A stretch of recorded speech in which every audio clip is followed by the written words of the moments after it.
So tell me, what's happening? Why is Adani in the news again? Is he actually a problem entrepreneur, or is this a large conspiracy? Like, how do I see this? Okay, so first let's talk about what Adani is. As in, not Gautam Adani, but the group. Okay. At least since about the early 2000s, they have become the foreign investment arm of the Indian government. Okay? And this became very clear after the entire Hambantota fiasco. So Hambantota is this port in Sri Lanka, which Sri Lanka first came to ask to develop. Okay? To India? To India. Okay.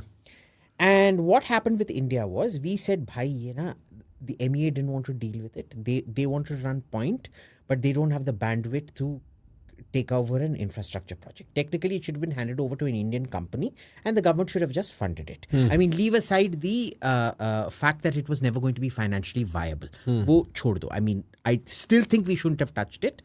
But then when it went to the Chinese and the Chinese started using it as a base for submarines and things like that to spy on us, we realized it was probably not the best thing to do, and to leave very sensitive things like this to the MEA and stuff like that, who can't move. Like a government department can never move as quickly as a private company can. Yeah. And guess who developed Gautam Adani as the investment arm of the Indian government? It was the Congress party. This is Sonia Gandhi Manmohan Singh era? Sonia Gandhi Manmohan Singh era. All the accretion of power that happened to become the investment of the Indian government was done entirely under the Manmohan Singh government. Is this a ethically fair play where this happens, or is this what is crony capitalism? No, this is actually this is a tried and tested methodology across the globe. America does this a lot. It was American businesses that had invested in Hawaii and then demanded that the Americans invade and annex Hawaii, which is how Hawaii became a state. An Indian state, an American state. An American state, right? Right. This is the natural process of every great country, that the companies are always hand in glove with government. They act as, you think Ambani isn't an investment arm of the Indian government? I'm sure. Any Ambani investment is an Indian asset. Any Adani investment is an Indian asset. And look who these people are up against. Everywhere they go. Be it Australia, be it Haifa port in Israel, be it the squash tenders now in Kenya, it has always been up against China. So every place that Adani is ventured into has been a competitive sort of place with China. Exactly right. And note, that is why he gets all the attacks. You were saying, okay, so in conclusion, we are running to the end right now, but you're saying in conclusion, most of why Adani takes all this flack in the media is because China is after him for competing with them. That's part of it. That's part of it. Okay. Remember, nothing is ever monocausal. We need to understand this. China is one part, and we all know how much of America is purchased by China. Essentially, the backdoor entry to America is Canada. And Canada is completely purchased by China. If you want any, if you had any doubts about it, look at the fact that the foreign interference report is entirely about China buying Canadian members of parliament. Justin Trudeau, still to date, 3-4 months into that report, does not want to release it publicly. He wants to talk about Indian foreign interference to divert from the Chinese money that's come in. He refuses to talk about the Chinese money that's come in. Right? And you look at the sheer number of American politicians who are, who have business interests linked to China. There's nothing you can do about it, right? I mean, China is much bigger than us economically. They're very nimble. They're very agile. They have also used companies like Huawei, BYD. You think these aren't investment arms of the Chinese government? Sure, but they're... Like for a long time, what is it, the Chongbulls or whatever, were the investment arms of the Korean government. The big companies were always investment arms of the Japanese government, right? It was always Japanese power, Japanese soft power doing, because Japan, renounced after the World War, it renounced foreign military intervention. So Japanese companies actually played a much bigger role after World War II than they ever had before World War II. Sure. But I want to draw you back to the central point here. I want to understand, this may be a thing in practice, कि ऐसा होता है that, private corporations team up with the government and sort of act hand in glove in some way. Is that a well understood fact about the world? Is that an ethically sound fact? Is it something that happens, like as in, Bribery also just happens to be a pragmatic reality. But is it an ethical truth? Is it an ethical right? We don't seem to think that. First, let's be very clear. There is absolutely no proof of bribery. I'm here, using bribery as an right? example right now for this. So let me tell you how the embassies here justify it. All the embassies here, now it's an OECD guideline, so Organization of Economically Developed Countries, right? Guideline, they have best practices on how to avoid bribery and shit like that. In Delhi, all these European countries and the Americans and the Australians have exceptions. You can pay a quote-unquote facilitation fee if you can show that everybody else is also paying a facilitation fee. Okay? And then you are exempted from the FCPA. I don't want to jump to FCPA and bribery in the Adani case. I'm still trying to understand the fact that if Adani operates as the investment arm of the government, is that something that is ethically fair, or is that something which is completely... Look, it is what everybody else does. Is there a governments, all governments across the world are lumbering, slow, bureaucratic animals. They need nimble corporations to go in and fill in certain crucial gaps and roles which are simply not feasible for the government to fill in. France, for example, keeps using Total, their oil and gas company. They keep using Dassault. They keep using MBDA, which is the missile company. Dassault is the aviation company.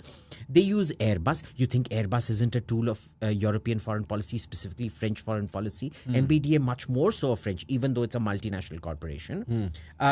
Lockheed Martin isn't a front for the US government. Of course it is. So, do these companies get an official title from the government? Are they... No, but look, this is an understanding. Look, when you say it's the investment arm, does it have an official mandate? No. But is it where, भाई हमारा इधर bandwidth नहीं है, तू जाके कर ले. और हम तेरे को support करेंगे, तेरे को जो करना है तू कर ले. You know, that is the kind of thing where... So the French government is like, why should we invest in oil, bro? When Total is doing it. No. So there is a company called Total. We'll send them to invest in your country. Okay. So it's a friendly private corporation. It's a friendly private corporation. Okay. Fair. Right. Fair. And this is, and look, private-public relationships should never be adversarial. They should always be friendly with business, because when your businesses invest abroad, it is an Indian investment abroad. It adds to India's balance sheet. It adds to India's GDP. Right. So you should always, all businesses in India should always be, they should never be kept at arm's length. They should all be treated as a tool of Indian foreign policy in that sense. Which is why, if you look at the allegations made against Adani, who are all the governments being bribed in this case, allegedly? Jammu and Kashmir, was under central rule at that time. Tamil Nadu, which is DMK. I don't think you should jump to that. Tell me what is happening now. Like, state government pe aate. I also understand, because you are in the middle of all of this, things will be obvious to you, but for a lot of listeners, we are only beginning to hear this, right? So look, there's been an issue in Kenya, there's been an issue with Haifa, and there's been an issue with Adani Investments in Australia as well. We'll discuss that later. Right now, and there was the Hindenburg report. Right now, what has happened is that an American attorney of the East District of New York. Now, the way the New York hierarchy works is, the South District is the most powerful, then comes the East District. Okay? Now, this guy, Breon Peace, has indicted Adani for bribery. Okay? Now, indictment क्या होता है? इधर लोग समझते indicted माने he's been found guilty. Right. Now I want you to contrast this indictment with the indictment against Vikas Yadav, the gentleman who's allegedly, and Nikhil Gupta, the gentleman who are allegedly supposed to have tried to kill Gurpatwant Singh Pannu. These were the intelligence officers who were indicted on charges of espionage. Correct. Right. Now, an indictment can, in the Indian process, range anywhere between an FIR to a charge sheet. Now, the indictment in the Gurpatwant Pannu case was a charge sheet level. Why? Because it had all the transcripts of conversations that had happened, the entire sequence of events, the evidence that they have against this person, the very, very specific charges and things like that. Now, If you actually have evidence in the American system, you actually list out all the charge sections and subsections under which you're being charged and you're going to be prosecuted. Sure. In this indictment, there is absolutely nothing. I'm hearing... It is just an allegation. There is no annexure. There is no specifics. And I'll come to why in a minute. And they say the SEC will conduct its own investigation. Now, the SEC chairman is under heavy pressure to resign right now because he's also a political appointee. Well, he's politically aligned. So they all want him to go. He's resisting pressure to go, but he's also going to go. So this indictment, why doesn't it have evidence at all? Why did it go public just before a parliament session? Pull the indictment. There's probably I think kahin na kahin mil jayega tere ko. Haan. Why does this guy pull it out just before a parliament? Why is it that all attacks on Adani happen just before a session of parliament? The winter session's about to start right now. Right. Second, why is this indictment, which is basically a loosely worded statement, happen just 2 days after Adani announces that he's investing in a $10 billion project in America, energy project? So you're saying it's happening right after Adani says, I'm entering America as an energy company, and a day before we are about to start winter session. Yeah. And this is where the two things tick off. One is the Soros angle, but the other is the China angle. The Soros angle is that he basically funds anything that's anti-Modi. Because he believes, now what is the Soros-Hindenburg model? They play off market distortions. Their market opportunity of any short seller or predatory investor like George Soros is, you look at a market distortion, you accelerate that market distortion so that you destroy the market, and in the process, you have a short selling position where you make a heck of a lot of money. George Soros, in fact, won't invest unless the risk is higher than 98%. Any risk lower than 98%, Soros does not invest as a rule. It's a documented fact about it? It's a documented fact. Can you also look this up? And what ends up happening out here is, who's his biggest competitor for energy investment in America? China, of course. Why is all green energy? The green energy market is pretty much wrapped up by China. Na? Solar, sab kuch China. Hamara khud ka solar program bhi, China is going to be supplying most of the solar panels and things like that, right? And on the other hand, you have the Soros agenda of India. Now, this is where these things intersect. Why does that particular indictment, why doesn't it even have a fraction of the detail that the Vikas Yadav Nikhil Gupta indictment had? Very simple. They are claiming that they know that these 5 state governments in India were bribed. And why it's an American concern is because an American co-investor was there with the Adanis for those projects. Now, this is apparently a violation of the Foreign Corruption Prevention Act, which penalizes American companies for bribery anywhere, except the US Embassy in Delhi can do it if it is a facilitation fee. And you can prove that other people are also doing it. Okay? Now, why? Because in India, we don't have the concept of fruits of a poisonous tree. What is fruits of a poisonous tree? It is agar I did not have just cause to come into Prakhar Gupta's house. I'm like a cop. Okay. Prakhar, tu ganjedi ki tarah lagta hai. Main aake tera, I'm going to search your house. Did I have just cause? Under American law, I did not. Just because I think you look like a druggie doesn't mean I come to get into your house or into your car and search your car for drugs or anything else for that matter. Yeah, sure. Now, under American law, if I saw you were driving erratically or you were smoking something in the car while driving, I can pull you over. Or even if your light was, and American law is very clear about this, if your indicator was not on while you were turning right, I can pull you over. I still can't search your glove box, glove compartment or your boot because I've only pulled you over for the light traffic infraction. Right. Now, during the process of that traffic infraction, if I smelt alcohol on you or smelt the smell of drugs or whatever, at that point, I can then, had I not, I just can't ask you to open the boot. It does not work like that in India. Remember. Sure. Yeah. ठीक है? In India, even if the chain of custody of evidence has been violated, it is still valid evidence in court. It is not in America. America, these civil liberties are very strict. Right.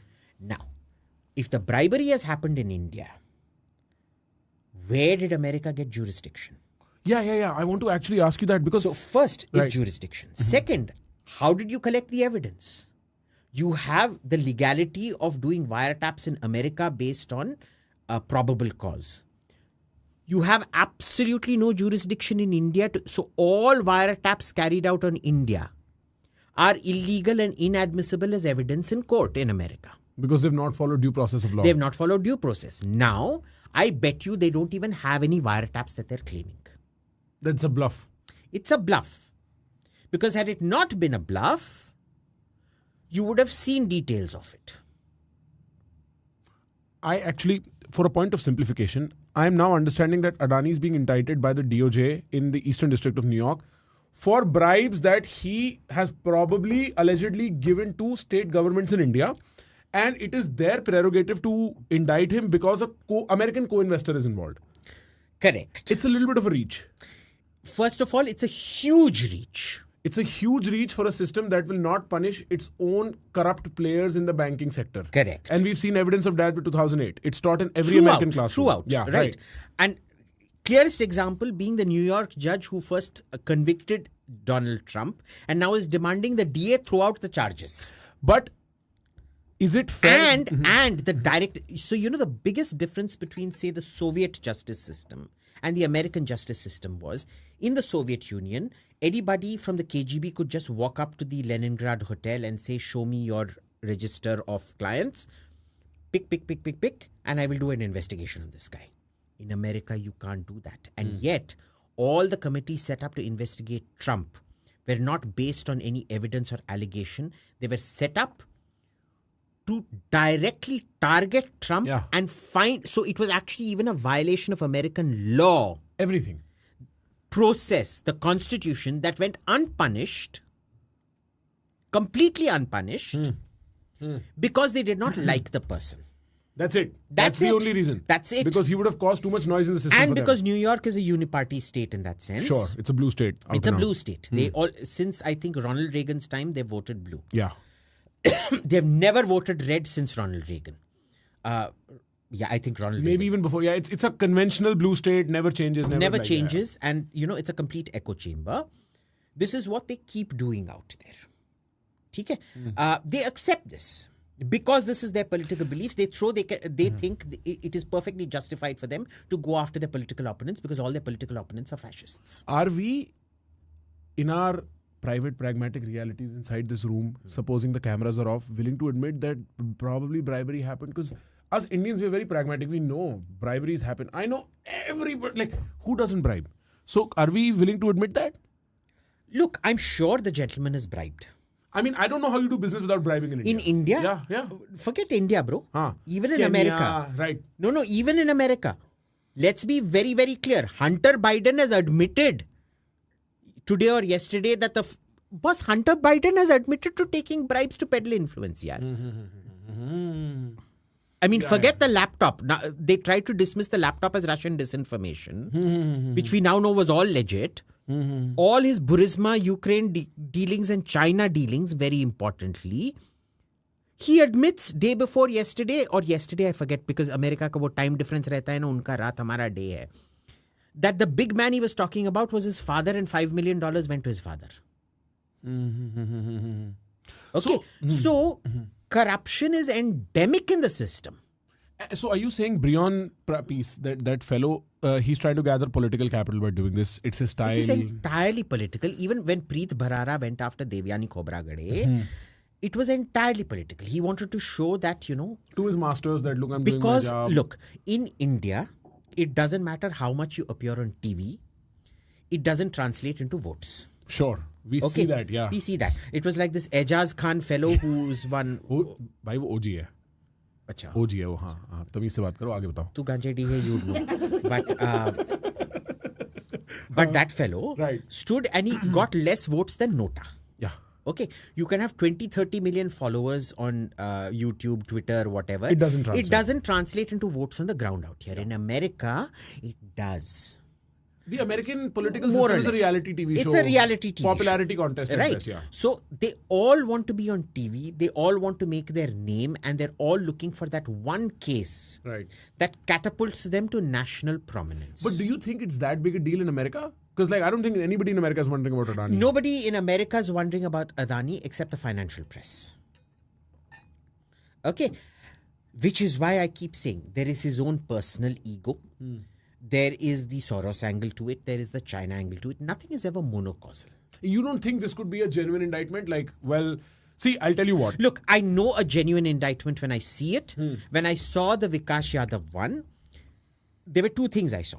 First was, fine, unlike the Canadian bullshit we were hearing, here is actually a trail of evidence. Give them credit for it. Okay.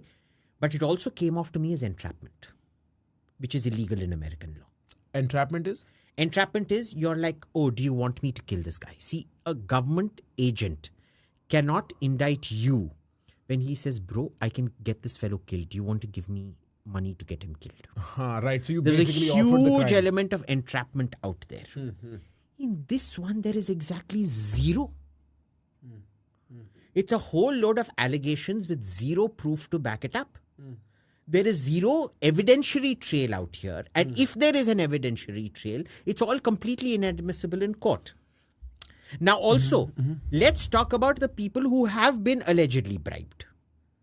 All Congress or Congress-allied governments or opposition parties. I want to get to that in just 1 second. I want to still talk about the... see, in an ideal world, I'm not saying America is by far an ideal world.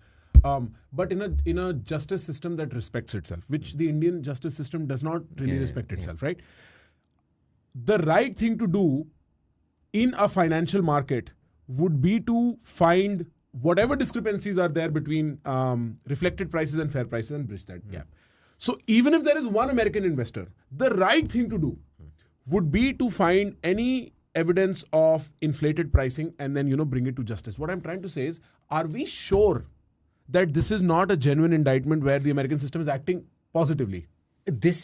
I know this is not a genuine indictment because I have seen genuine indictments because, American police is not like Indian police. Yeah. There is, and you look when they see, in America, it is based on intent. Intent is such a high bar to prove. It is because the Indian police lack the forensic ability to prove intent that they do all kinds of frivolous litigation because they can't prove intent. मैं जानता हूं इसने किया है, I will do this. Okay. In America, the proving of intent is an extremely fine art. The forensic accounting that they do, the forensic retrieval of deleted data that they do.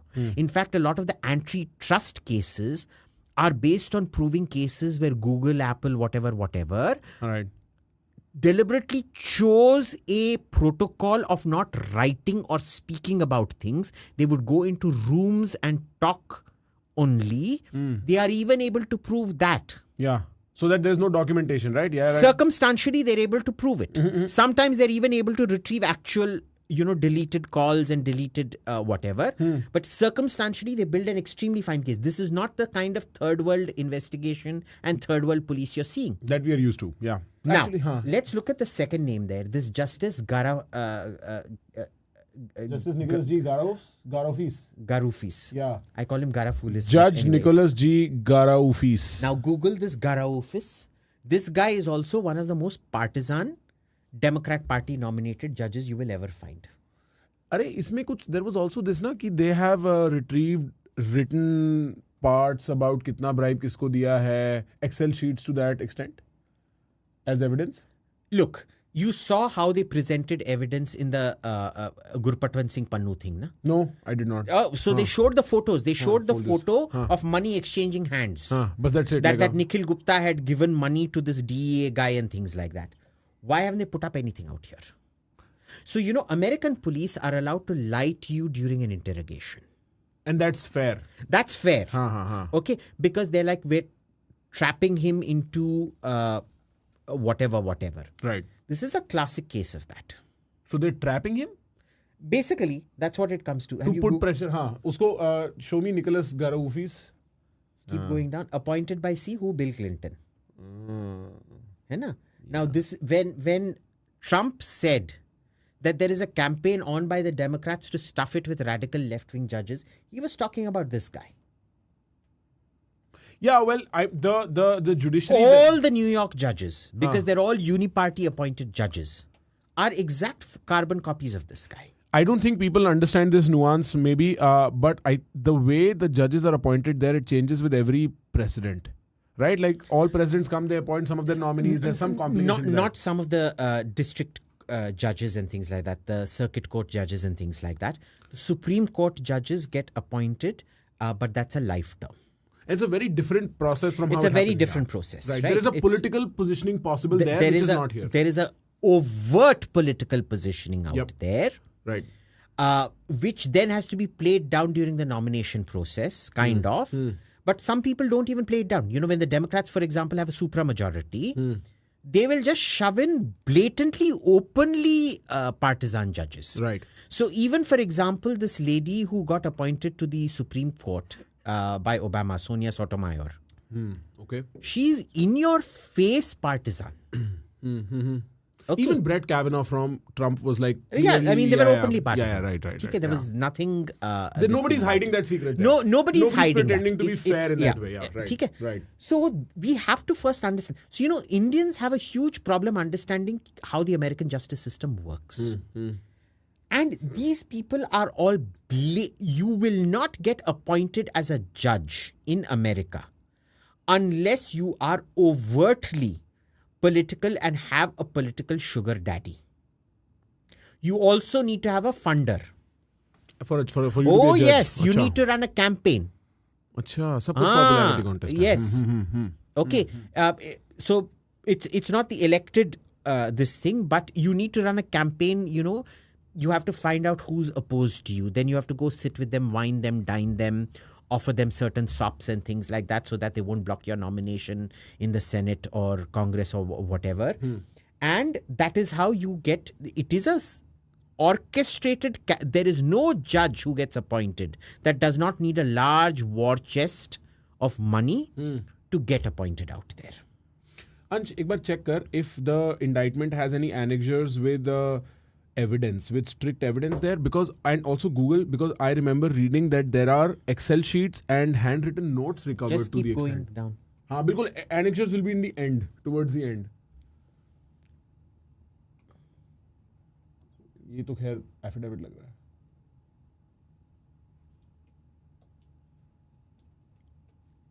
नहीं है, इसमें नहीं है. Check what evidence they have. Just Google what evidence they have.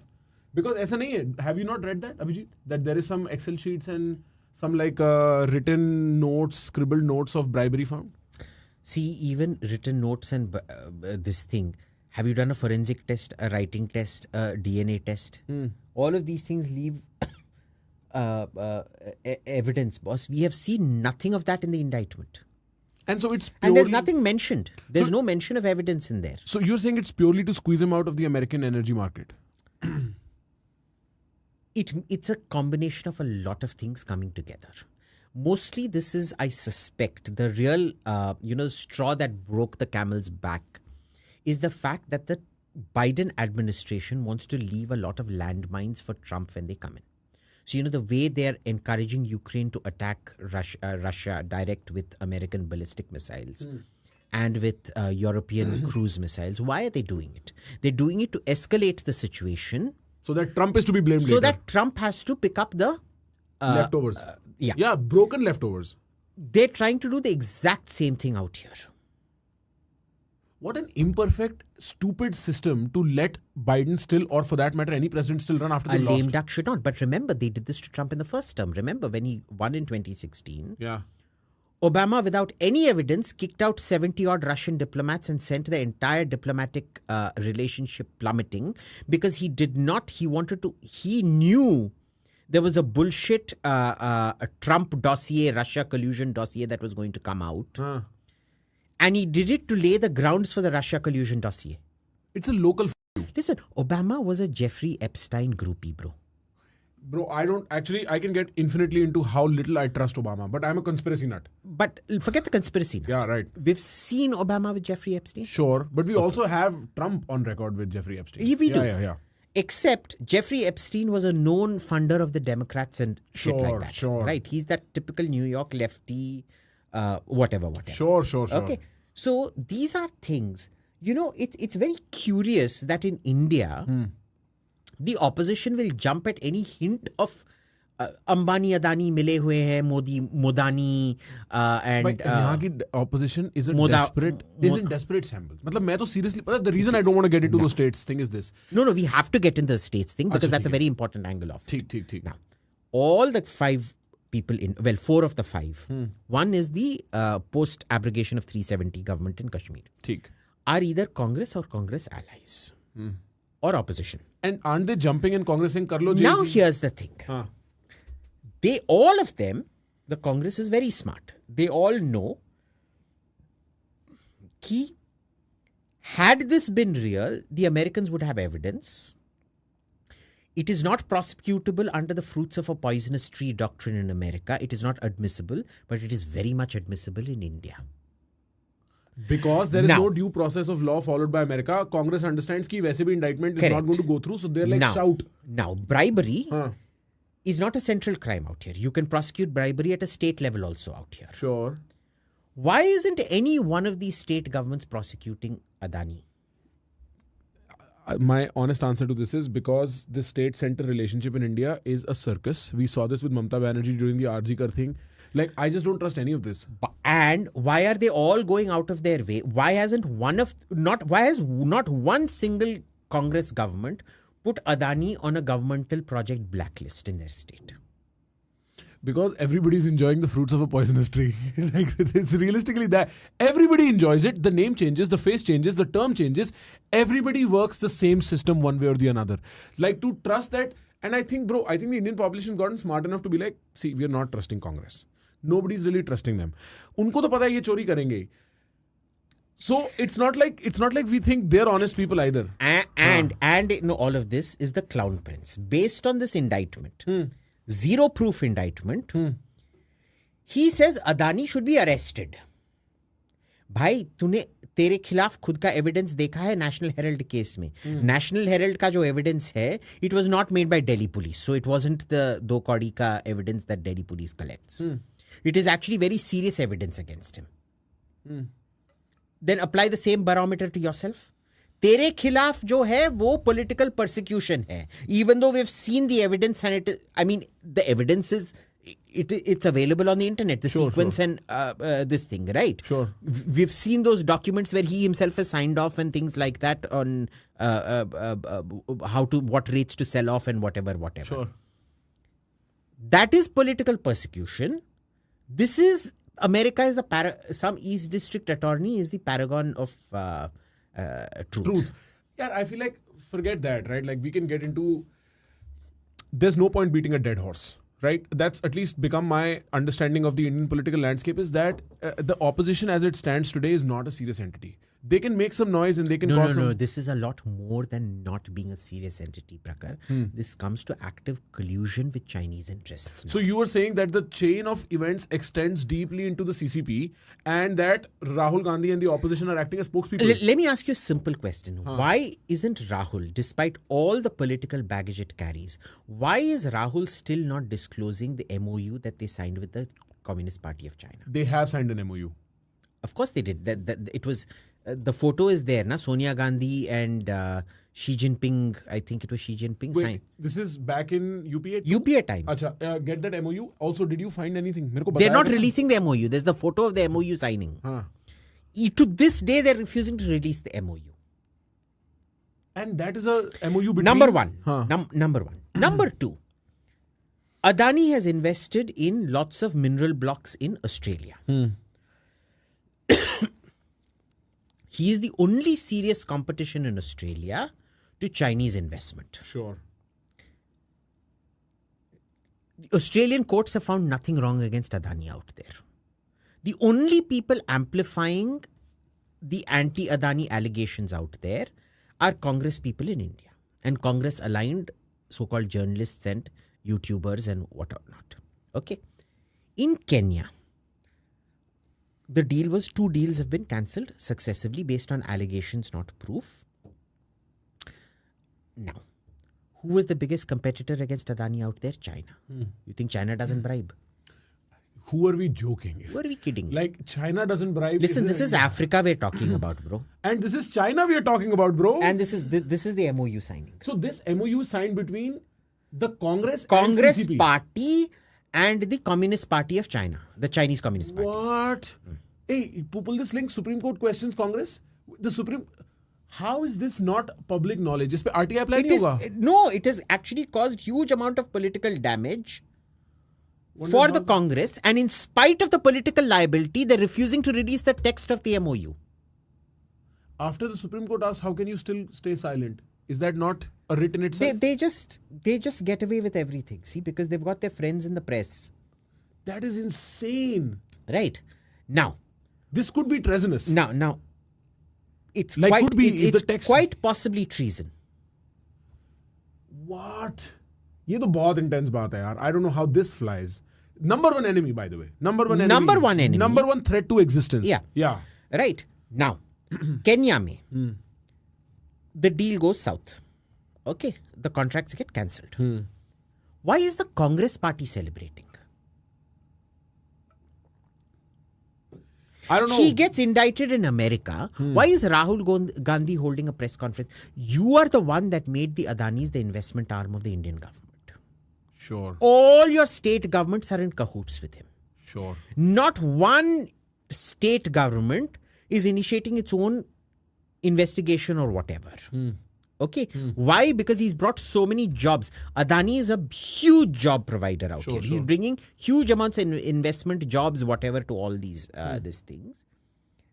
And you are still, in spite of all of this shit, going after him, knowing he's up against Chinese interests. So you are implying indirect collusion. I'm implying a lot more than just indirect collusion, bro. You know, once could be indirect collusion, but systematically, when you do it in Australia, when you do it in Haifa in Israel, of course, Haifa isn't a controversial project, when you do it in Kenya, and when you're doing it in America. Let me offer you a counterfactual. You're saying, see, I see all these events, eventually I see a pattern, and the pattern is that there is more than indirect collusion, and, you know, this is not okay. Look, one or two can be a coincidence. Sure. When it becomes a systematic pattern, I'm sorry, it's not a coincidence. But by that same measure, one can look at the aesthetics of the Adani situation in media for about, 3 years now? And I just keep, I never hear Mukesh Ambani is involved in something.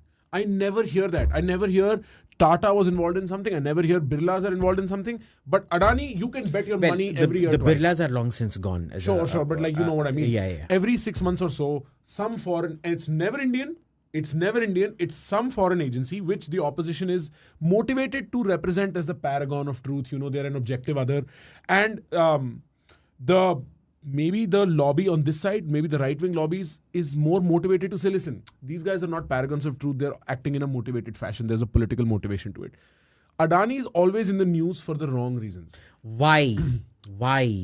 Because Adani is the one guy who's up against China. You think Ambanis do a lot of business with China.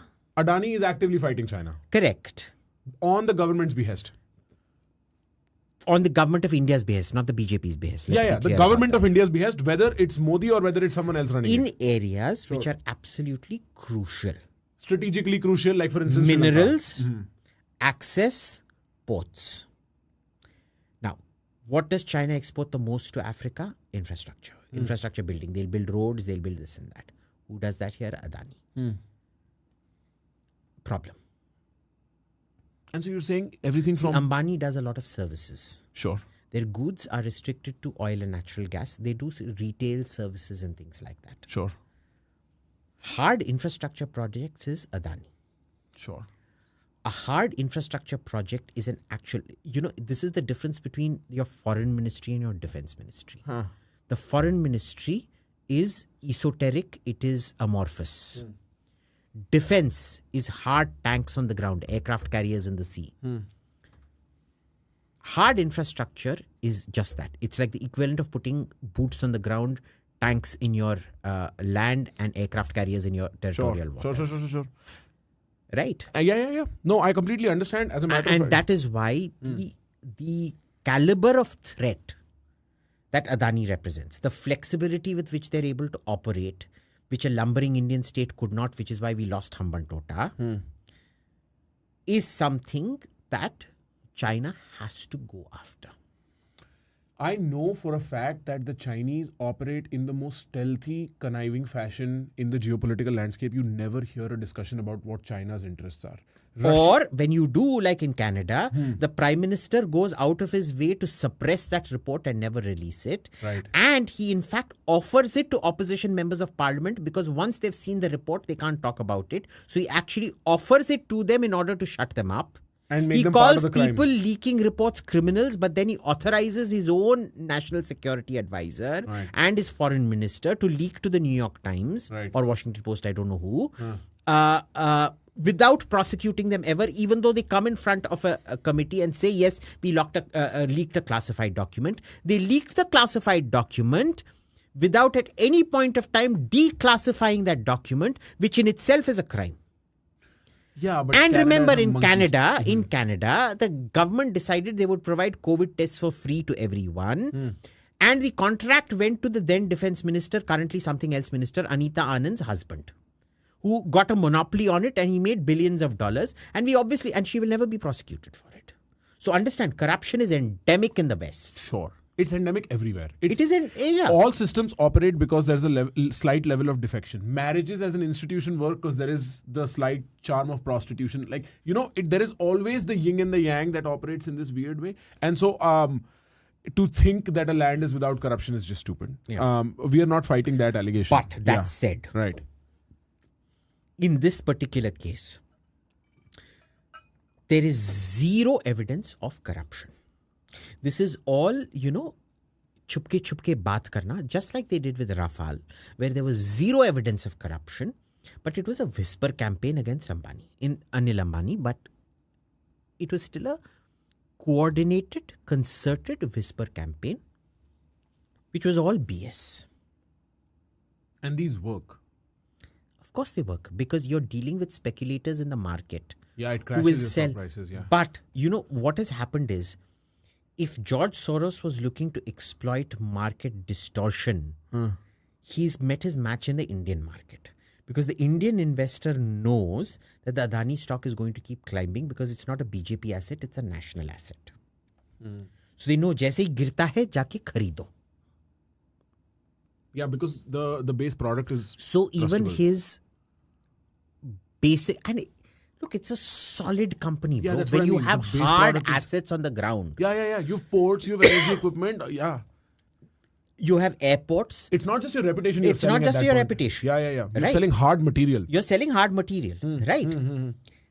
And I think Adani is the rock at which the George Soros Titanic is going to sink. You don't think that Adani's phenomenal rise, he came out of nowhere? Part of the reason why people think he's a BJP asset is also because he rose to prominence in the BJP era. No. He rose to prominence. You look at his two biggest jumps of money power.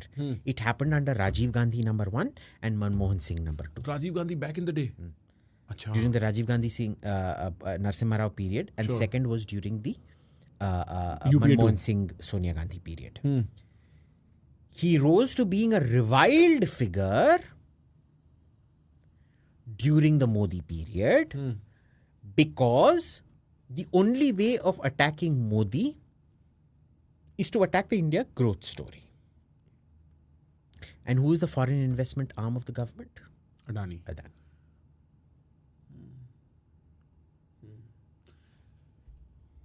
At what point? This is the kind of danger. This would have not been done by a Rajiv Gandhi opposition. It wouldn't have even been done by a Mulayam Singh opposition. You're saying that This is a very unique feature to a Rahul Gandhi opposition, which is this sort of scorched earth. He is like an incompetent Attila. Attila Dahan was a very accomplished general. He's an incompetent Attila Dahan. he will destroy anything and everything to his. Is that what you're saying? Because it's the anger and frustration of impotence. You've lost 3 elections in a row. Okay. That's what you mean. Okay. Invariably, what happens is in a marriage, if the man is impotent, he turns into a violent wife basher. Right? That's exactly Rahul Gandhi. He's politically impotent and he's turned into a sadomasochist, essentially. Into So he's hurting India's interests because he cannot have the bride Yeah. in a way, right? Right. It's a very, I mean, I from where I'm sitting, I don't know if it's a young people thing, if it's a me thing, I just trivialize it. I feel like the opposition in India is largely a joke at the national level. And it's not just this opposition. If in the future the ruling party changes, the opposition that is left with is just conveniently picking issues that brings them in the media light, that puts them, centers them, right? But Prakhar, look, there are serious issues in this country which need attention. Okay, in India, we don't invest in human beings, we invest in building and infrastructure. The actual human investment, even the skilling program and things, the level of skilling provided is pathetic. Okay? Of course, the malnourishment problem, not everybody is built like you or me. Super real. Most Indians are stunted. Sure. Malnourished, their growth is small, lesser, brain sizes. Cognitive abilities are... Who's That's a focusing real on problem. that? That's a real problem. Yes. Water is a real problem. Right. The fact that we're losing so much water, that so much of it is lost in transit, it is wasted, things like that is a real problem. The air Pollution is a real problem. Yeah. And everybody is waltzing around the real problem. Even the Supreme Court doesn't have the guts to actually crack down on what the real problem is. I don't know why. What is so wrong? And mind you, when the Supreme Court does, the Delhi government goes, it tells its own farmers in Punjab, ki burn it. See, they're using NASA satellite photos which fly over between 2 and 3 p.m. So you burn early in the morning or late in the evening. They get caught out 2 days later using Korean satellites which are flying every 15 minutes. And there are no consequences for it for lying in court. But here's the thing. I asked this to Minister Piyush Goyal as well. I was like, is India a victim of political revenge? Like constant political revenge that the Aam Aadmi Party will try to inflict on the BJP will try to inflict on the Congress, and so on and so forth. But tell me, who is the BJP trying to inflict it on? I mean, they're the ruling party. They don't have to bother. They will be the receivers of political revenge from other people. Right, but tell me, who does this pollution benefit? Does it even benefit up? It's so inhuman. It benefits nobody. The worst hit of all are your elderly and your kids. Yeah. And everybody has elderly or kids at home. What are you thinking? This is not political capital. They're not thinking. Yeah. What it's the hell? It's just that nobody wants to take the tough decisions of breaking the farmer's back. And that's where it is. That's where it is. You're convinced that that's the reason? Because when I asked, I don't know if he kept this in the podcast, but when I asked him, he said, listen, there's a lot of reports. We don't know for sure what the source of this pollution is. Are we sure it's parali burning? Can we put a pin on that? Look, there are many sources of this pollution. Sure. Okay, one is cars. Sure. Cars, trucks, all of that. But that can't be too much because Bangalore has more cars. Bangalore has more cars. Bangkok has a much higher level of cars. Sure. And when I was in Bangkok, the pollution level was between 12 and 15. Can you imagine? It's a joke. It's a joke. Right. Okay. We would laugh. We would celebrate. We'd actually hand out sweets if it was that here. Exactly right. The second source of pollution is on occasion of Diwali firecrackers. Sure. Which always is going to be 2-3 day window max. It is a 2-3 day window max. Okay. And we saw it this time that it did not really spike it up that much. Right. Even though the firecrackers were more this year than last year. Exactly. The third is construction. Sure. Construction and lack of pavement and a lack of green cover. Right. Now, what that does is, especially in India, because it's such low-grade, low-level construction, technically, if we are talking about Vishwaguru Bharat and things, we should have moved into prefab. There should be no on-site construction allowed. You should be all girders and prefab sheets being put and double-glazed windows and things like that, fabricated in factories and simply assembled on the spot, not built on the spot, being done. This is a huge source of dust pollution, but not like particulate matter. Okay, sure. Because there's fine particulate matter even in construction. Sure. Okay. The fourth, why is it that it only spikes during parali season? Now, in a test tube, you always have one control and then 2-3 other experiments because the same result has to be replicated in all 4. Sure. Right. Now, the only variable out here is the parali burning. Why is it that when parali burns in Madhya Pradesh at the same time, I was in Bombay till yesterday, Bombay, bro, you can't see it. It's like blanketed in smog. Really? I was in Bombay last week. It was fine. It was so much better. Ask Vinamra. It was blanketed in smog. Worse than here. not worse. I mean, nothing can be worse than here because this is like we're at the receiving end of this. We are in Dante's hell here. We're in Dante's hell. Right. Because see, they have the sea. So the air has a place to escape. There is always wind happening because of the sea and things like that. Why? It's because of MP Parali burning. Okay. It is now a chronic problem. But nobody deal with it. There are solutions to everything. And so you're saying that this is partly the pollution, because what a weird fact to admit that it's only because of the politics of Punjab and the sort of backbone that the farmer economy provides to areas of Punjab and Haryana and such that has led to the Punjabi farmers are killing their own kids. This is the second time they're killing their own kids. The first time they did it was to take all these chemical fertilizers. They poisoned their own ground soil, which is why Punjab has the highest rate of cancer. The Green Revolution belt is the cancer belt of India, and especially Punjab is the cancer capital of India. And they're doing it again to their own children.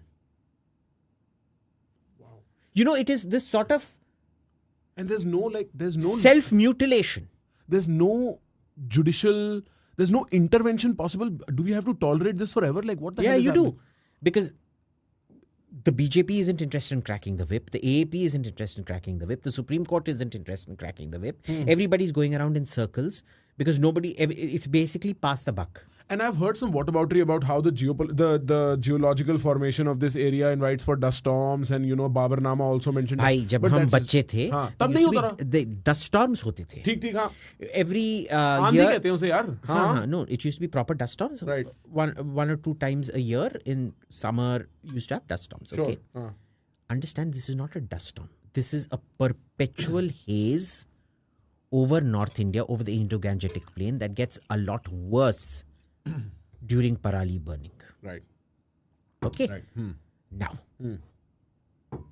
Parali is very clearly one of the most important causes. Construction is another cause.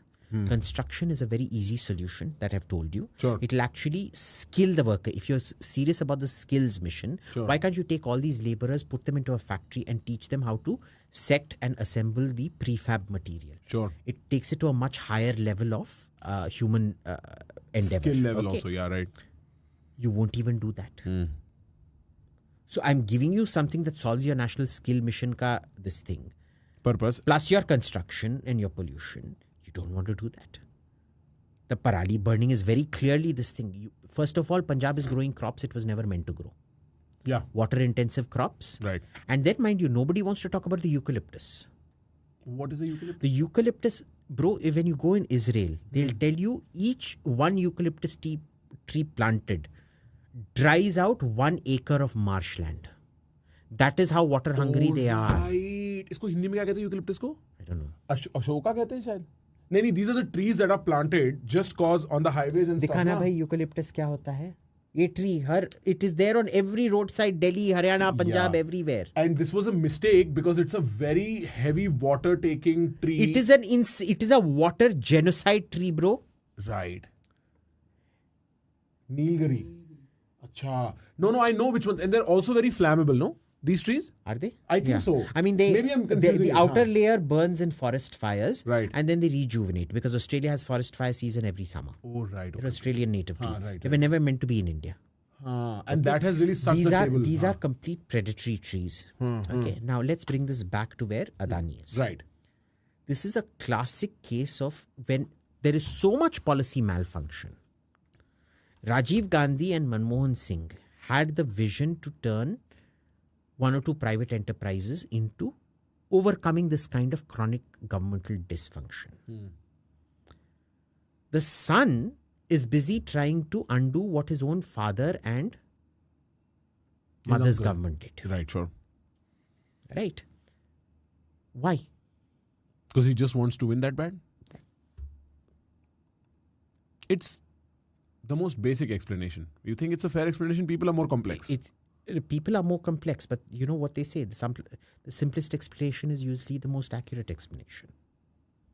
You don't have to search for complexity where none exists. And honestly, having said that point about the Indian opposition, I think it's also very true that in America, anything that happens until January is America BS. wasn't like this. in the 90s and early 2000s, America wasn't like this. It's turned into this vicious, toxic.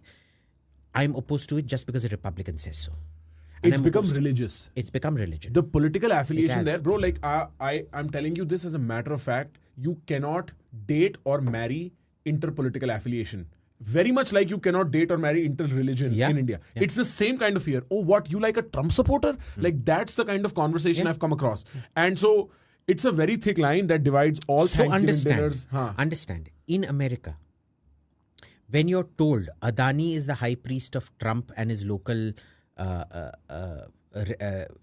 incarnation Modi, and Trump is their high priest who's sacrificing young kids at the altar of Trump, and tomorrow you go to America and say Adani is literally taking Democrat babies, putting them on a fire altar to Modi and Trump, slitting their throats, and they would believe it. They will believe it. Yeah, and very much like the caricature applies reverse also, na? That these are blood drinking Satanists, right? It is that exact same blood libel that used to be applied against Jews, who were what? Financiers and builders.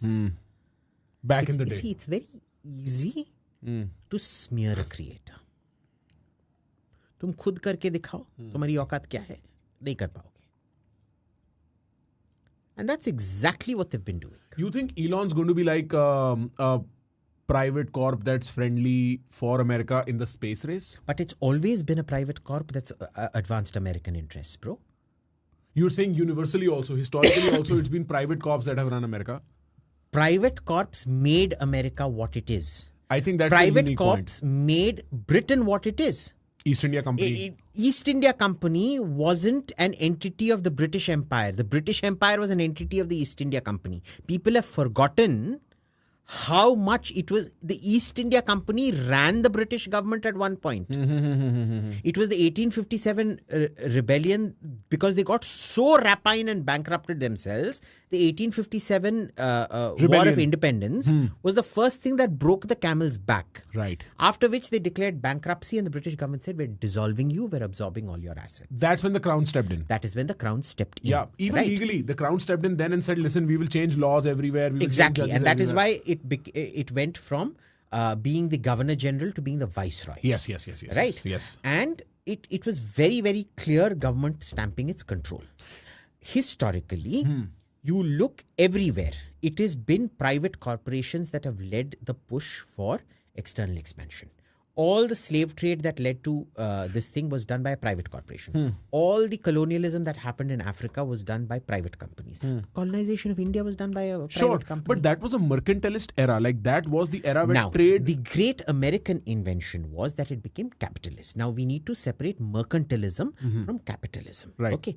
Mercantilism में क्या होता है? Britain needs to produce XYZ. The markets only need to consume British goods. So you're creating captive markets. Capitalism is different. Capitalism is, I am producing XYZ, nobody wants it anymore, or it's too low value for me. So I'm going to push it to other friendly production to other friendly countries, and I'm going to move up the value chain and produce new things. So it's a huge Britain, and this is the mistake that a lot of Americans make. They confuse British mercantilism with American capitalism. The problem right now is that in America, you have a whole takeover by Chinese money, number one, which is distorting the market. Your production is so dependent on China. Right, you can't fight. Which is, again, a market distorter. You are so dependent on Chinese consumption. You just can't fight. You can't fight. You can't have a fair argument with China anymore. Your products are coming from there. Your products are going there. Right. They're the biggest purchaser of Boeing, Airbus and all of that, all the high-tech products. They're the biggest supplier to you of bulbs and cheap... No, China's inserted themselves beautifully in the value chain. Correct. Unignorable. It is a complete backdoor takeover. Yeah, right. Okay. And nobody knows, nobody wonders. Everybody says Putin. Nobody thinks of Xi Jinping. Nobody. And why are they... So, officially, Xi Jinping is like, Putin mera bhai hai, we're getting closer to Russia and all of that. There, they're like, don't focus on us. Keep what Justin Trudeau is doing to protect China by focusing on India. Right. In America, China encourages to be done to Russia. Right. Russia is the scapegoat. Russia's the scapegoat. Focus on Russia, focus on Russia. And it suits the Europeans beautifully because the Europeans think they've always been the center of the universe. Right. And Russia is their mortal enemy. Now, understand, in India's case, they don't want you to focus on China and what is happening. India becomes the scapegoat.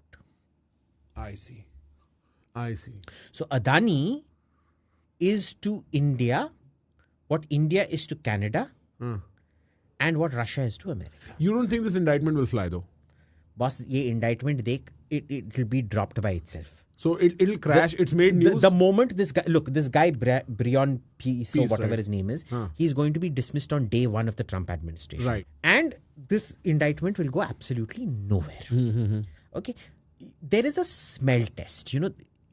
After some point, which American indictments are serious and which ones are not. This is not a serious indictment. When US or European indictments are serious, companies comply with them proactively, cut. For example, I am a great beneficiary. You see this? Oh, the iPhone wala thing. This is the USB-C. It is no longer that idiot Thunderbolt or Firebolt or whatever. Which they were trying to, so that which they were create trying their to own ecosystem. Thanks to the EU legislation on it, they brought an American company to its knees. Europe was trying to bring Elon Musk to his knees over X because he was showing content that they did not want shown. Right. And now they said, we'll threaten to call you and prosecute you. And now he's saying, you're threatening an American citizen. I will have your members of parliament called over to America and prosecuted. Because he's got leverage now. Now he's got leverage. Yeah. It's a political battle with Elon. Deeply political. Why don't we understand this? Everything today is just pure partisan. It has always been politics. The problem is those partisan nails are out so much. The polarization is so great that everybody believes only what they want to believe. Sure. No, I know. You can use media in a way to create a fantasy that all of us inhabit. We don't see the other side. It's very visible in a country like America, in a city like New York, at a university like the one I went to. Because you can just live in complete parallel realities with the same facts. And that happens here as well. That happens religiously. That happens politically. That has a global phenomena. And I honestly feel like from this point on, all the way until Trump is in power, everything that will be done to cause obstacles to what is going to come, the new administration. The Adani thing is the landmine that they've planted with India. Sure. The ballistic missile usage and cruise missile usage by Ukraine is the thing they're planting for Trump in Europe. Right. I don't know what they'll plant for him with China, but they will. Right.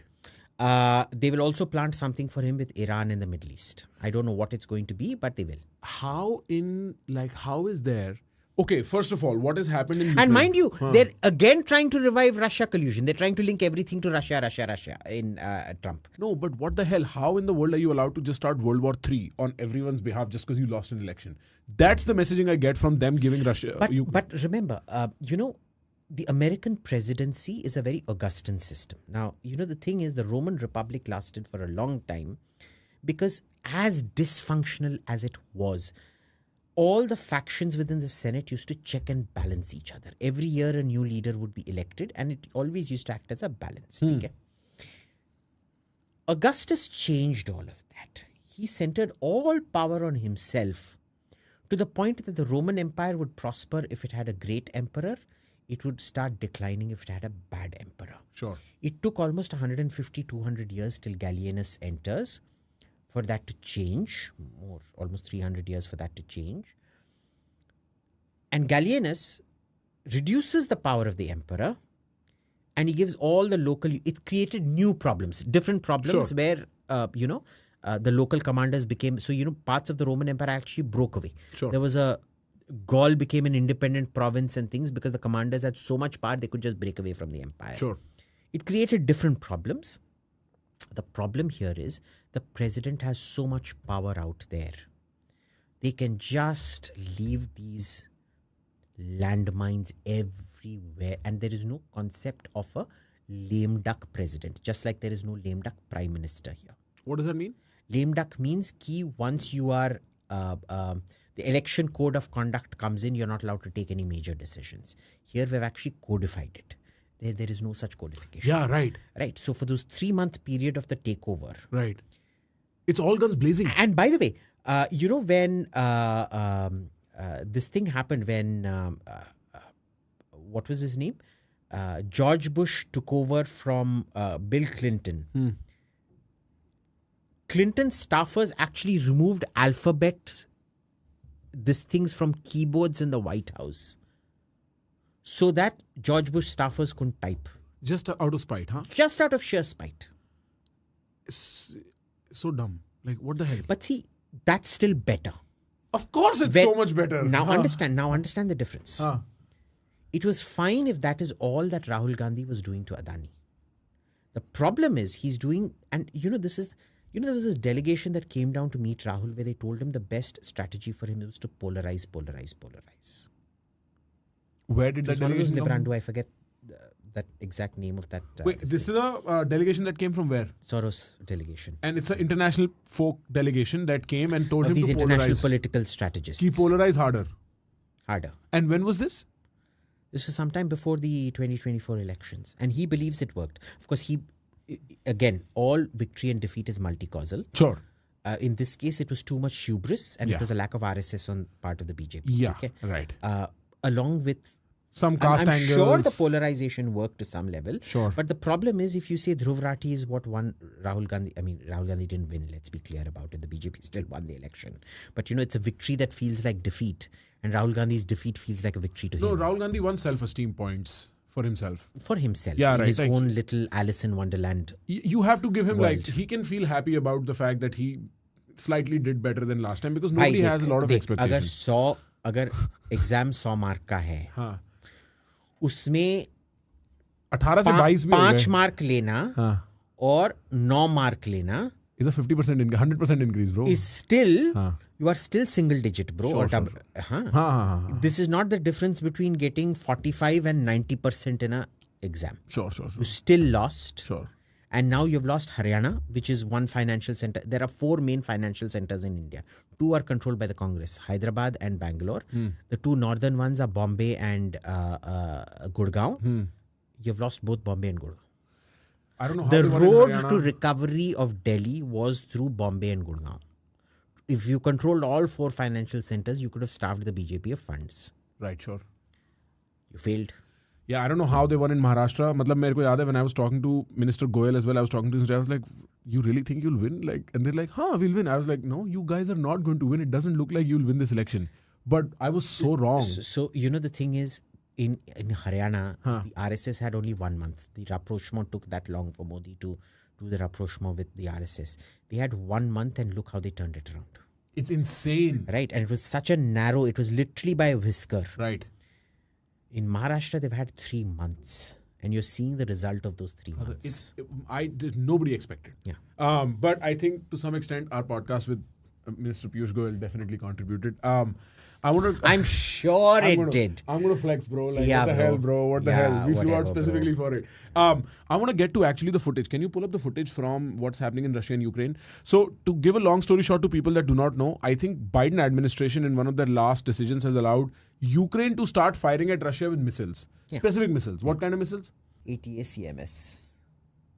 CAMS nahi, ATACMS. But wo yahi hai na? So now, look at this. Click on the first photo, please. See, it comes out. This is like, a multi-barrel rocket launcher. You can see 6 barrels in the second thing there. Yeah, wo truck se piche se nikal raha hai. Yeah, it's a small missile. ठीक. But it is ballistic. It is nuclear capable. इसमें nuclear fit हो सकता है? हो सकता है. Wow, okay, wow. Now, the problem with this missile is, just like as it is for, say, the Storm Shadow missile, just bring up Storm Shadow. Storm Shadow missile. Image. This is a cruise missile. It is subsonic, very long range. Okay? Okay. And if you bring up the first photo, because that is a relative thing of the size of the missile, both these missiles carry a few 100 kg warheads. Okay. They both can be nuclear armed. Okay. Now, precisely for that reason, they're seldom nuclear armed, but they were devised initially to be nuclear armed. Sure. The problem with both these missiles is all the targeting information has to come from America or Europe. Where to target is information that's going to come from America or Europe. Exactly. Okay. Those targeting coordinates have to be fed in there. Sure. Now, when it is a conventional weapon, you provide them with intel, the order goes out from the local commander. The intel is forwarded by the local commander to the artillery guy or whatever, or this thing, and ye hota hai. Here it is NATO directly feeding targeting coordinates to a Ukrainian launch decision. So it is effectively NATO targeting Russia. Bro, how in the world are they taking Putin so non-seriously? They're taking him very seriously. The problem is they're doing exactly what Rahul Gandhi is doing. If I can't have it, I'm going to burn it. Bro, if Putin puts his mind to it, he'll wreck. Now, the Eastern Europeans hate Trump. Why? Because Trump is America does first. not believe in Europe. Sure. He does not believe that Europe is the center of the universe. Yeah. He believes he is the center of the universe. Let's be clear about this. Even the richest country in the richest real economy in Europe, I'm not talking about oil economies like Norway or money laundering economies like Liechtenstein. Sure. I'm talking about real, or Luxembourg. Real economies in Europe like Germany are poorer or equal to the poorest state in America. Alabama or Mississippi. Okay? And yet, they think they can talk down to America in terms of norms and rules and things like that. And there is a whole bunch of European liberals, especially, and this is much more so with the partisan divide. America at one point did not take European ideas seriously. They would allow, we come up with the ideas, Europe propagates those ideas, they're allowed to own those ideas, but we come up with them. Democrats look at Europe because it's going down a socialist bureaucratic hellhole that is the European Union. Sure. They see it as the center of the universe because they're seeing all their, fantasy experiments play out. That's their source. That's their ideal world. That's that is their their Roman ideal. Empire. Exactly. Yeah, right. This is this, it is like my people, the so-called Brahmins. We still think we are white Ukrainians, You look like a white Ukrainian. I look like a white Ukrainian. Yeah, I could see that. You could be sacrificed at the war line as well. I have blonde hair and blue eyes, as you can see. Sure. So, the thing is, this is this classic case where the Trumpistas and the Republicans are like, no, America first. Sure. And they see the real center of gravity having shifted to China and they want to deal with China. Now imagine how bad that is for Europe. Because Europe was built post-war by the Americans. It was American investment. The Cold War and the Korean War that built up Europe. The war demand of the Korean War, the war demand of the Cold War, and American investment that rebuilt Europe. It is that same priority given to Europe that keeps Europe afloat. Now, America says, bro, you are old news. Russia's a pathetic little $1 trillion economy. It's not worth my time. I'm going to go deal with China now, which means I'm going to create an Asian NATO. I'm going to pump money into Asia. Turn the whole of South Asia and Southeast Asia into my Asian NATO. ठीक है, NATO की तरह exact alliance नहीं बनेगा, but something very similar, which is so economically lockstep with us. It may not be a NATO in name, but it will be a NATO in effect. Sure. That's what the new America, the Trump America wants to do. Right. Europe wants to prevent that. Because they stop being special? Because they stop being special. Money stops flowing. And the moment you stop being special, the money stops flowing. Sure. You understand? Right. Well, not all of it, of course. Sure. The decline is a long, slow decline. No, it's been happening 100 years now. Yeah. It is natural that it will go that way. Now, Soros does not understand too many Asian markets. He understands few. He understands market distortions, for example, in Malaysia and things like that. In India, you're seeing his repeated experiments aren't yielding results. Right? He's trying, but he can't. So there is a democratic ideological interest. There's an actual financial interest. He can't touch China, realistically speaking, even though that is the most distorted market. Okay, Japan is not a distorted market, but it's very poor. People don't realize how poor Japan has become. Okay? It's not grown for 20 years. It it's has not stagnant grown for 20 economy. years. Right. Their USP is lost. Japan is poorer than the poorest state of America, much poorer. Sure. Israel today has twice the per capita income of Japan. I can Almost imagine, yeah. twice. Okay. So it's one of those things, but they are still formidable. People tend to forget how formidable Japan is. Korea, for all its things, if you go to the Pentagon, they'll tell you, look, there's nothing Korea produces that we can't do by ourselves. Japan, yes, they still have technologies That we don't know how to do. or we can't do. So, for example, nuclear. Why was Japan's acquiescence so important in the India-US nuclear deal, even with the French-India nuclear deal? Is because all Western reactors, the reactor dome, the containment dome inside, not what you see outside, but inside, is built by Mitsubishi Heavy Electrical. Acha. And can France or America do it? Sure, they can. There is no economies of scale for them to do it. If they set it up, it's going to be fantastically expensive to do it. So they'll just drag Japan along. Yeah. Ki instead of building it ourselves, let's just drag, we'll deal with it, whatever. Exactly. Right. Now, so you understand, this is where, again, the Chinese interest is to not have a Asian NATO. They want to push everything towards Russia. Sure. Soros's interest, China's interest, everything democratic ideological interest, everything start intersecting out here. My thing is, I've listened to a little bit of Putin, and I know I was not alive for the great Soviet days of Russia, right? I don't remember when Russia was, I have no memory, I have no way of having a memory where Russia was an active evil power trying to destabilize the world. I remember Russia. It was my home. I love Russia. Maybe I miss you're a the spy. USSR. Maybe you were a Soviet spy. You know, I actually used to walk into KGB headquarters and demand to be recruited. Really? Yeah. Did they actually recruit you? No, yaar, they used to be like, and you know, the Russians used to be like, yaar, hum darte hain going inside Lubyanka. Huh. Ye kya hai? This is fellows like, and they used to find it very amusing. Right. Ki like, ye kya hai? Ye, acha, ye fir se aa gaya, ye this black fellows here again to try to get recruited. You should have said, I'm Ukrainian. What are you doing? Look at me properly. Yeah, I didn't know. That wasn't my spiel at that time. I'm Aryan. What is wrong with you? So you look at it. Why is George Soros so vitriolically anti-Russia? Because a lot of his interests are based on Chinese manufacturing. That's what I was trying to get to. मेरे को लगता है China is a much Russia more active. has no hold over George Soros. China has a huge hold over George Soros. George Soros can't afford. So this is where there are so many interests that get linked. I mean, tell me, honestly, you are a businessman. Most of the high risk, high tech industry you want to invest in, China is the biggest market. So, for example, self-driving cars, the Chinese have made it based on Western technology. They bought Volvo and things like that. They're driving electric technology, which turned out to be a trap, by the way. I'm not going to go much into detail on why electric was a trap. They've probably lost a lot of internal combustion engine expertise that they could have gained. But anyway, they've gone there and they're doing a fantastic job with electric cars. They've gone into self-driving cars now, etc., etc. How is it not in George Soros's interests to keep investing in China? He needs to keep the Chinese market afloat.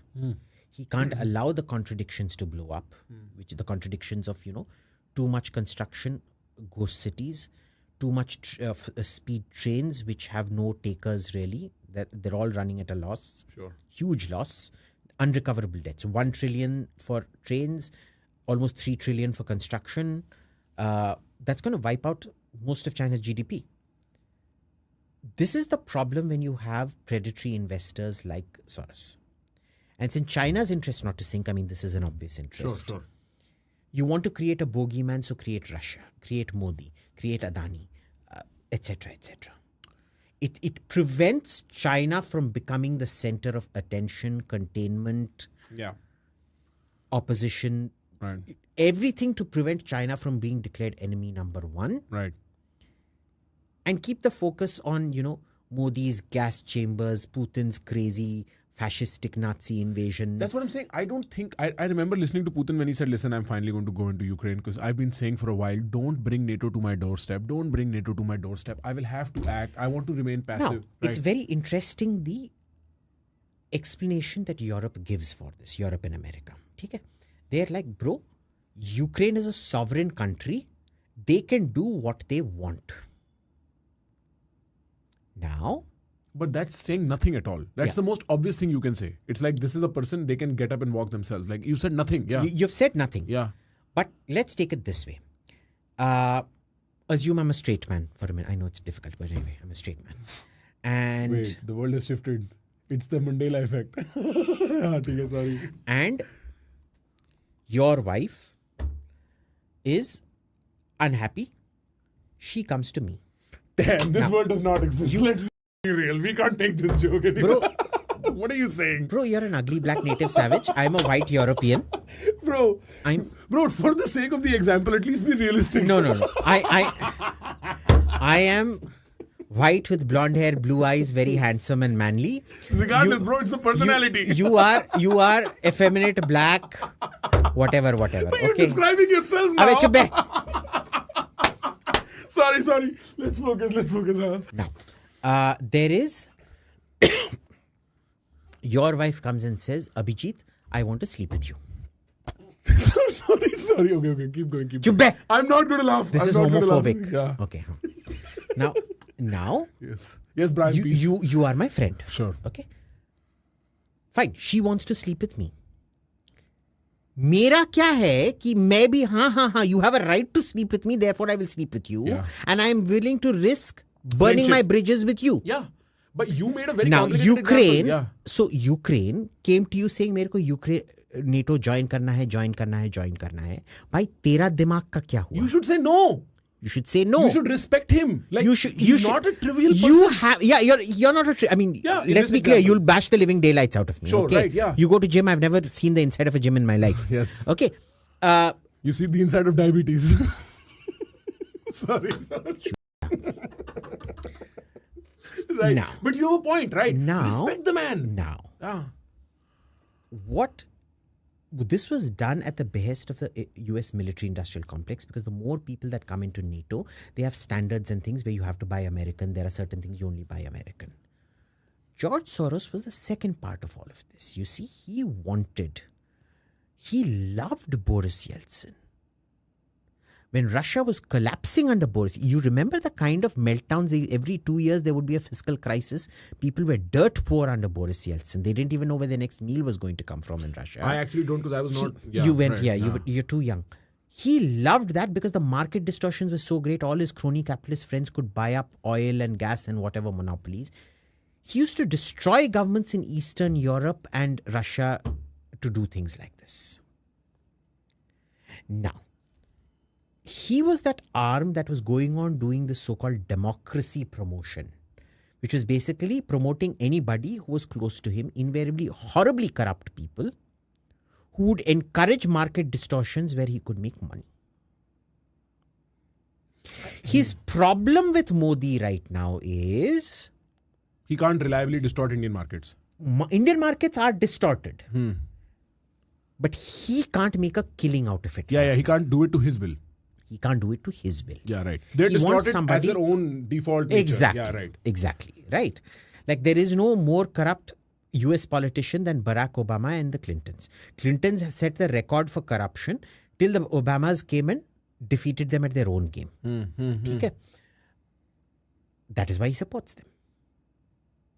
Does he take even half the measures against China that he will against Russia, Putin or any of them? Why? Because there is too much riding on the Chinese market that he can't afford to mess with. Especially given the high-risk nature of his investments. I actually am so interested in this mysterious figure because it's not just the Indian discourse that will paint him as the boogeyman who tries to move things on a national scale. He's a Jew. He was a member of the Nazi party. As a kid, he actually joined Nazis grabbing Jewish homes. He was dobbing out Jews to the Nazis, bro. Sure. This fellow needs to be in jail.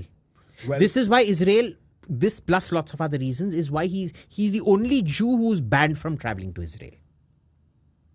In his own native Hungary, there's a pending arrest warrant out against him. It's so interesting to me. Malaysia, there's a pending arrest warrant against him. They'll arrest him if he lands up there. How is it that all these 4 countries are wrong and you are right? Well, you could make the same argument about Adani, no? Like, how is it that Australia, Haifa, Kenya... But Australia has not charged Adani with anything. Israel, that Haifa port project is totally non-controversial.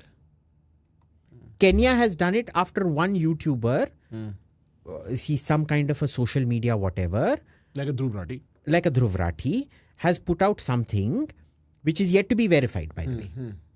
Koi proof nahi hai, by the way. So we were actually, I was talking to you about what we've seen in response from Russia now that Ukraine's kind of gone. Ukraine released these missiles at the behest of NATO encouragement, and then Russia responded with something we've never seen before in warfare. Pull up that footage. Do you have that footage? Bro, it looks like alien technology. It's called Orezhnik. Orezhnik. This is it landing inside. What is this? We've never seen this. This does not look like a drone strike. You can. Just Google, go up. Now I'm scared. No, stop. Go up. Sorry, you're scared, buddy. You look scared. Put MIRV, all capitals, MIRV, space, re-entry, REENTRY, and videos. Okay. Now, this is MIRV re-entry. These multiple independently... These are like standard missiles we imagine from TV. So one missile has 5 to 12 warheads inside, and they are individually targetable. ठीक.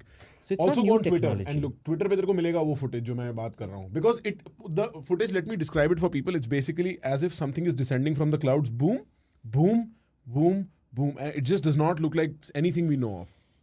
I don't think drones were ever like this. नहीं ये नहीं है यार, ये नहीं. नहीं वो रुको. I want to see. This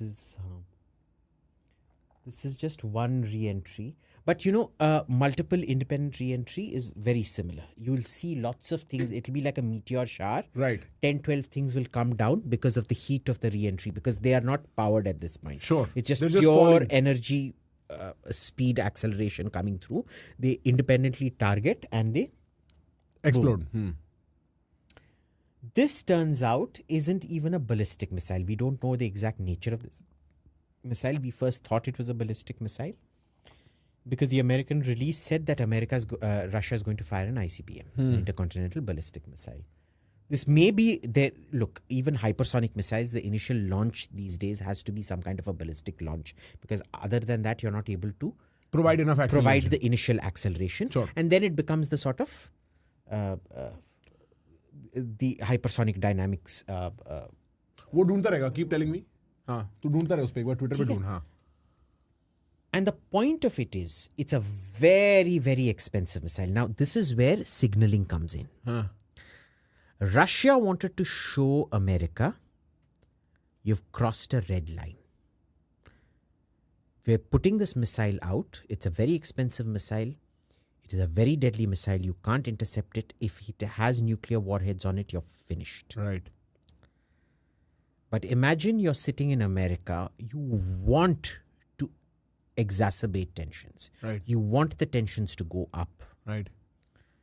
Your military-industrial complex and George Soros are invested in tensions going up. Right. You're going, bro, the missile that I lobbed at Russia, or got the Ukrainians to lob at Russia, was just about $1 or $2 million. He's just used $100 million missile against me.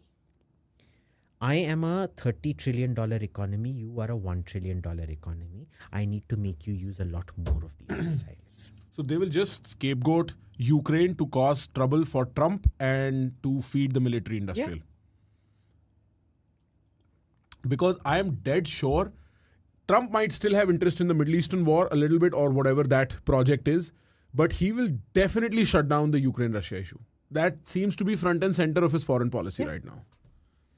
This is clear ethical malpractice as far as It is, boss, like we've discussed, this notion that the OECD and whatever can control malpractice, absolute rubbish. Yeah. Do you know the number of European commissioners who have severe conflicts of interest who will never get prosecuted? Canadian Defence Minister Anita Anand and her husband's quack COVID monopoly that he got. the Obama and Hillary Clinton's own links to all kinds of shady businessmen, to Jeffrey Epstein, whatever there was. Right, yeah. It is the dirtiest, and nobody wants to investigate all the people that Hillary Clinton had killed. Nobody wants to investigate who shot at Donald Trump. Like, think about it. Like, it's a very ironic fact. And imagine, twice. And you look at the video of that Donald Trump shooting. Are you willing to tell me that the Secret Service was so incompetent and they deliberately posted a female guard who couldn't even put her gun into her holster? No, bro. There is something, like, you cannot spot that, bro. You would deport me without me trying. Yeah. Look at this. What is this? This looks like an alien. These are MIRVs. So the way an MIRV works is one missile goes up. It's got anywhere between 3 to 12 to sometimes even 15, 16 payloads inside. It's the same as a multiple payload rocket launch. You know, ISRO, one rocket launches 5-6 satellites in space. Sure. It's the same thing. It's launching those same 12 to 16 satellites, each of which independently re-enter and are able to target with great precision. And so this is something new they've used, no? Like, It's something completely new because it's the first time. When we thought it was a ballistic missile, this is the first time an intercontinental ballistic missile has been used in a conventional strike. And it's the first time there have been conventional MIRVs used in an actual military situation. Testing mein to bahut ho chuka hai. And it's the it's the first time we've seen MIRVs repeatedly hit the same place with such great precision. It was 3 or 4 firsts all happening at the same time. Yeah, so interesting. You think any or all of this ends with Trump coming in? Like, I feel like a little bit of sentiment. Look, Trump now, I really think when this happened, Trump should have called up. He should have publicly said, I'm going to call up Putin now and de-escalate this. Yeah, it would have been such a good I don't know why he's not doing it. You think he's compromised? Because if they're trying to... No, I don't. Yeah. But if they're trying to sabotage him, he needs to counter-sabotage them. And he's not stupid. He's not stupid. So he's going to play back. So he's kind of done that in the Adani case by saying these judges are all radical left loonies and we're going to get rid of them. But he should have done that. I think that stigma of Russia collusion is holding his hand back. He should have just said, yo, Putin, bro, just hold off. These guys are deliberately trying. I'm going to end the war when I come. Just hang on till I would imagine. And they could have accused him of whatever, but they couldn't do diddly squat to him. You think the PMOs called up Trump after this Adani indictment or will and be like, hey boss, like, you know, he's going to follow? I doubt that very much. Because it's not big enough? Because had they done it, the US would have almost certainly been surveilling that call and they would have put it out saying, oh, look. And Modi won't do it. Because everybody who knows anything knows that Adani isn't a Modi asset. He's not a BJP asset. He's a government asset. He's a government of India asset. I have always been anti-conspiracy theory. Do you think that the China Soros against Adani logic, have I explained it in a way that is not conspiracy theory? Okay. You know, look, first of all, I'll begin by saying this, right? I am very pragmatically grounded in the fact that bribery is not an exception. It's actually the rule, right? Especially look, I'm not saying that bribery may not have happened. Sure. Okay. Right. My issue is, A, prove it. और तू कौन सा ये है मेरे को बोलने वाला अपने गिरबान में झांक के दे. Exactly. ठीक है. दूसरी बात ये है, मैं ये नहीं मान सकता that China is this passive builder of manufacturing resources. No, China is an active geopolitical force and it will do disinformation and it campaigns. is a malignant force. Yeah, and it's actually super self-serving. It has no cooperative interests whatsoever. Even Russia has more cooperative interests than China, right? The third thing I know is that there is an unusual focus, a needless kind of war in the Ukraine-Russia region. If the war is not needless, the amplification of it is the way it is happening, right? And I also understand that I'm always, conscious of accepting that, oh, listen, India is too great. That is why people are looking at us all the time, because I'm very well aware of all the ways in which India is not great. We're not great. Right. The thing is, both Hindenburg and Soros, and we still don't know who Hindenburg are. Soros may or may not, because they do very similar things, short selling and exploiting market distortions. The point here is, They are not doing it because we're great. They're doing it because they've seen market opportunity and distorted markets, which they are trying to capitalize on. Malaysia, when Soros destroyed Malaysia in the 2000s or 1990s, I forget when, Malaysia wasn't a great country. They still destroyed it. Sure, I follow that. I'm talking about Twitter pleb argument where, oh, look, we are becoming so great. People who've never stepped out of India thinking we are becoming great are, I don't think you deserve. Did I ever say we were great? No, not you. I'm also very confident that America is no paragon of non-corruption and objective judicial processes. I know how this works. I mean, American judicial process is also very media-fied. Like, OJ, all this stuff happens. I am very willing to buy the argument that there is more to it than we know. But I'm also kind of getting in that place where I, as a passive observer, where I'm not constantly tuned into media all the time, where I'm like, why is Adani always in the news for all this wrong stuff? Like, is there something we are not seeing from the other side? No. So why is Adani in the news for all this wrong stuff? I'll tell you why. Because the Ambanis went into, like we discussed, services and retail. He's the only one doing hard manufacturing and things like that. He's the one who's being sent as the frontier corps, the pivot corps, that does all the skirmishing, the initial skirmishing, detects the opposition and attacks it immediately. Okay. So he's the front line. He's the front line. Against the Chinese investment sort of situation. Chinese investment situation, right? Which is why. And he's the new guy in the market. The new guy is who you attack the most in order to get maximum benefits from. Sure. And so, look, I feel no pressure to decide, although, before we were doing this, I was watching a few videos, doing my research, and I was like, I wonder how he's going to come out of this. Like, how are you going to... I have no doubt how Adani is going to come out of this. His stocks are going to go up. How are you going to defend it? Because it's from the framing of the media narrative, it's a slam dunk. The way I am seeing news pop up about it, it's like they have Excel sheets and they have scribbled notes and they know they've got these people dead to rights. And so I was like, I wonder how Abhijit plans on saying anything new about this at all. So now that I've spoken to you, I see it. Whether I'm convinced 100%, no. Whether I'm convinced 0%, no. I'm closer to like a 60-70%. And I just never trust anything at all when it comes to this stuff. And remember, the problem with this stuff is when you hurl muck at someone, disproving falsehood is takes more a lot. energy. So, for example, Prakhar, you're an idiot. I know. Okay. Now, how do you disprove it? There isn't even a methodology to disprove it, bro. Brother, I know I've been through this very situation where I had to disprove not one but multiple things and therefore I had to go to court. So I completely understand this. Yeah. Like, I'm with you on this. We live in an era where nobody really cares but people only passively see. So hurl as much muck as you can because it'll stick somewhere in some people's head and it'll change public opinion. Disinformation is easier because there's information overload. And so that's what I kind of mean is like, I'm tempted to say, because Adani is Indian, I would much rather represent Indian interests globally. That there's nothing wrong. Let me make one thing very clear. I am unapologetic about Adani doing what every other Western corporation has done for Western geopolitical interests. I don't care how he gets the contract, but bloody bring the contract home. That's a very good point. I will go after Adani for losing the Kenya project, but I will not go after Adani for doing whatever he needed to do for getting that project. Sure. Okay? Right. If he loses, I will attack Adani. As long as Adani keeps getting, I don't care. I don't want to know what he does. Because he does what he does for ultimately my country's interests. I think this is where the Overton window in India has also shifted with guys like you, because when you see American discourse, or for that matter, American discourse, European discourse, that sort of Eurocentric discourse, they speak of ideals, and this is ideally incorrect. We are very pragmatic. Bro, I don't give a shit if he has to pay a bribe. They are also very pragmatic. They're conveniently selfish. They mask it in a whole load of mumbo jumbo. Sure. That's how they convince their populations.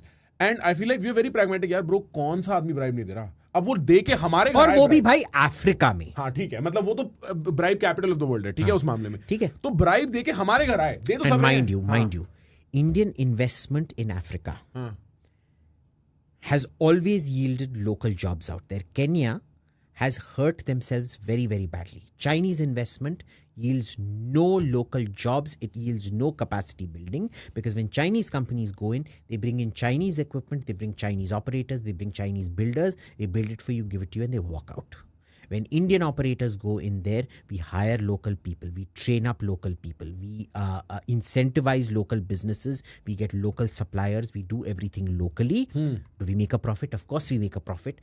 This is why Indian investment has not produced the kind of pushback that Chinese investment has. And I'm telling you, even when this entire Kenya issue is resolved, you'll find that Adani will come out of it smelling like roses. They won't be able to prove diddly squat against him.